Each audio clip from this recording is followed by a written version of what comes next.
ఓం శ్రీ మహాగణాధిపతయ నమః. శ్రీ గురుభ్యో నమః. కాయ్ టీవీ మీడియా ప్రేక్షకులకు నమస్సుమాంజలి.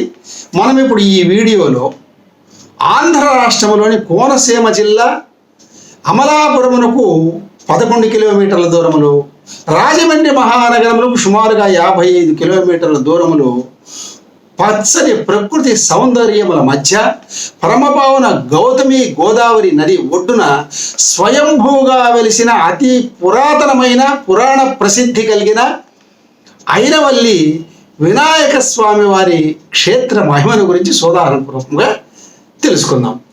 దక్షిణాదిన గల అత్యంత ప్రసిద్ధి చెందిన కాణిపాక వినాయక స్వామి కన్నా కూడా పురాతనమైన క్షేత్రం ఈ ఐనవల్లి వినాయక క్షేత్రం. ఇక్కడ స్వామివారిని ఆది గణపతి అని, ఐనవల్లి వినాయకుడు అని, నారికేళ వినాయకుడని, వరసిద్ధి వినాయకుడని పిలుస్తారు. పూర్వము బ్రహ్మమానస పుత్రుడైనటువంటి దక్ష ప్రజాపతి సృష్టికి మొదట్లో కృతయుగంలో ఈ స్వామివారిని దర్శించి ఈయన అనుగ్రహాన్ని పొందాడని చెప్పి పురాణ కథనం. మరి ఒక కథనం ప్రకారము, ఇతిహాసం ప్రకారం కూడా ఈ లోకానికి అపారమైన జ్ఞానం అందించి మహాభారత రచన, అష్టాదశ పురాణ రచన చేసినటువంటి మహానుభావుడైన వేద వ్యాసుడు కూడా తన దక్షిణ దేశ పర్యటనలో ఈ క్షేత్రాన్ని దర్శించి ఇక్కడ స్వామివారిని ప్రతిష్ఠించి పూజించారని ఇతిహాసం. ఆ సమయంలోనే సమస్త దేవతలు కూడా ఈ స్వామిని పూజించారని మనకు ఐతిహాసిక కథనం తెలియజేస్తుంది. అంతేకాదండి, దివ్యజ్ఞాన సంపన్నుడైనటువంటి గౌతమ మహర్షి కూడా ఈ క్షేత్రమును దర్శించి ఇక్కడ తపస్సు చేసి ఎంతో కాలం ఉన్నాడని చెప్పి తెలుస్తున్నది. అయితే మహాశివుని యొక్క ఆజ్ఞతో వినాయక స్వామి వారు ఈ క్షేత్రములో దక్షిణాభిముఖంగా ఎంతో శక్తివంతముగా స్వయంభూగా వెలిశాడు. ఆ తర్వాత మహాశివుడు కూడా ఇక్కడ తూర్పు ముఖంగా అంటే పూర్వాభిముఖంగా ఈ క్షేత్రంలో వెలిశారు. అందువల్ల ఇక్కడ ఉన్నటువంటి వీళ్ళిద్దరికి ఉన్నటువంటి 2 గోపురములు అతి సుందరముగా మనకు దర్శనమిస్తాయి. దక్షిణాభిముఖంగా ఎంతో శక్తివంతముగా వినాయకుడు, పూర్వాభిముఖంగా భక్తులను రక్షించే విధంగా విశ్వేశ్వరుడు వెలిసినటువంటి పరమపావన దివ్యక్షేత్రం ఇది. ఇది పంచాయతన వినాయక పంచాయతన క్షేత్రం అండి. ఇక్కడ వినాయకుడు, అలాగే విశ్వేశ్వరుడు, అలాగే అన్నపూర్ణమ్మ తల్లి, శ్రీదేవి భూదేవి సమేత కేశవస్వామి, అలాగే ఇక్కడ కాలభైరవుడు, క్షేత్రపాలకుడే కాలభైరవుడు.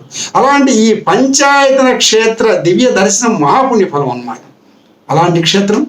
ఈ క్షేత్రానికి చాలా చరిత్ర కూడా ఉందండి. ఆ చరిత్ర కూడా ఇప్పుడు తెలుసుకుందాం.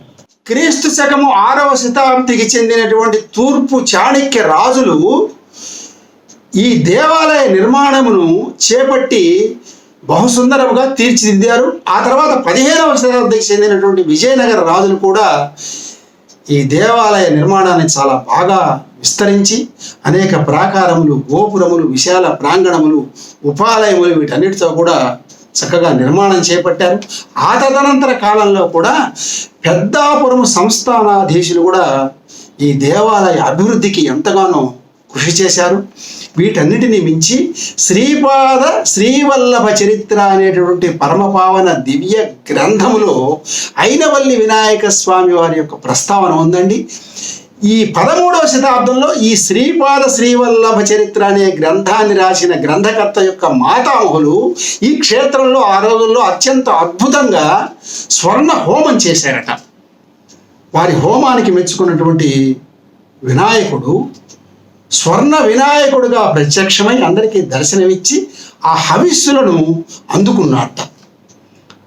ఆ సమయంలో భక్తులు తన్మయత్వం చెందారట. అయితే ఒక్క 3 భక్తులు మాత్రము స్వామివారిని హేళన చేసినట్టు, వారిని స్వామివారు అక్కడ శపించినట్టు, ఆ 3 కాణిపాకం చేరి అక్కడ కుంటివాడు, గుడ్డివాడు, మూగగా వాడుగా ఉండి అక్కడ వినాయకుడు వెలేయడానికి కారకులైనారని చెప్పి ఈ క్షేత్రము కాణిపాక వినాయక క్షేత్రమునకు సంబంధం ఉందని చెప్పి మనకు చరిత్ర తెలియజేస్తున్నదండి.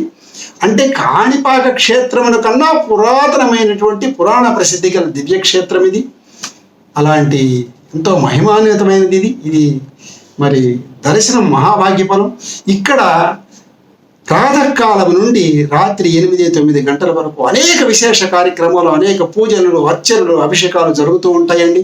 నిత్య కళ్యాణం పచ్చ తోరణంగా ఈ క్షేత్రము ప్రతిరోజు భక్తులతో కిటకిటలాడుతూ ఉంటుంది. ఇక్కడ చెప్పుకోదగ్గవి ఏంటంటే ప్రాతకాలంలోని అంటే దాదాపుగా బ్రాహ్మీ ముహూర్తంలోనే 5-5:30 కల్లా కూడా ఆవు పాలు, ఆవు పెరుగు, ఆవు నెయ్యి, తేనె, చెరుకు రసంతో పంచామృత అభిషేకములు జరుగుతాయండి. 2 కళ్ళు చాలు అలా చేస్తారు ఇక్కడ. అలాగే పక్కనున్న విశ్వేశ్వరుడికి కూడా అనునిత్యము రుద్రాభిషేకాలు చేస్తూ ఉంటారు. 6 గంటల నుంచి 1 గంట దాకా కుదుటిపూట, మధ్యాహ్నం 4 గంటల నుంచి 8 గంటల దాకా ఈ దర్శనం ఉంటుంది. స్వామివారికి ప్రత్యేక దర్శనాలు ఉంటాయి, ప్రత్యేక పూజలు ఉంటాయి. అలాగే ఇక్కడ చెప్పుకోదగ్గ మహత్తరమైన విషయం ఏంటంటే పొద్దుటిపూట 11 గంటలకు లక్ష్మీ గణపతి హోమం ఉంటుందండి.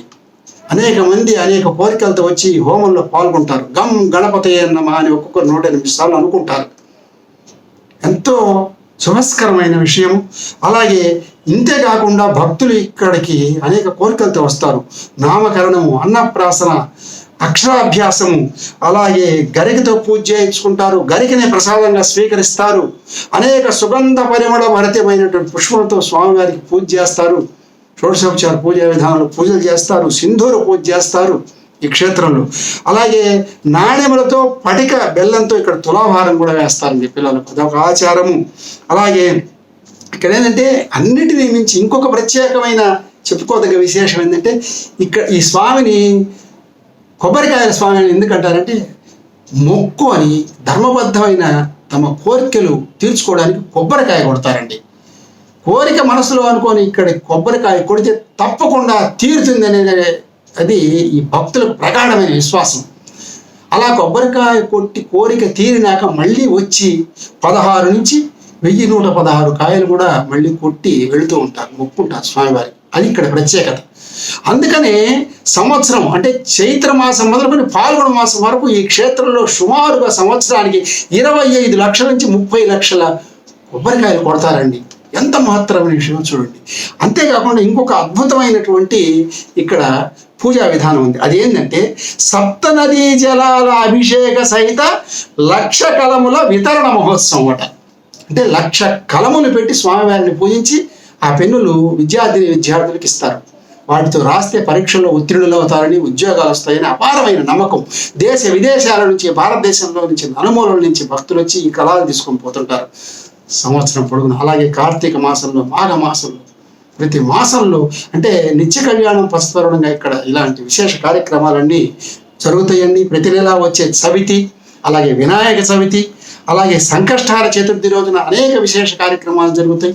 లక్షలాది మంది నవరాత్రుల్లో వినాయక చవితికి పాల్గొంటారండి. అలాంటి దివ్యక్షేత్రము కాబట్టి కృతయుగం నుండి దక్ష ప్రజాపతి, వ్యాస భగవానుడు, గౌతమ మహర్షి లాంటి మహామోహుల నుంచి నేటి సామాన్య భక్తుల వరకు ఈ క్షేత్రాన్ని దర్శిస్తూ తరిస్తూ ఉంటారండి. అలాంటి దివ్య క్షేత్రాన్ని జీవితంలో ప్రతి ఒక్కరూ ఒక్కసారి చూడవలసిన క్షేత్రం అని తెలియజేసుకుంటూ సర్వే జనా సుఖినో భవంతు. స్వస్తి. మరిన్ని అప్డేట్స్ కోసం మా కాయ్ టీవీని సబ్స్క్రైబ్ చేసుకోండి. మా వీడియో కనుక మీకు నచ్చినట్లయితే లైక్ చేయండి, షేర్ చేయండి. మీ విలువైన అభిప్రాయాలను కామెంట్ బాక్స్లో తెలియజేయండి.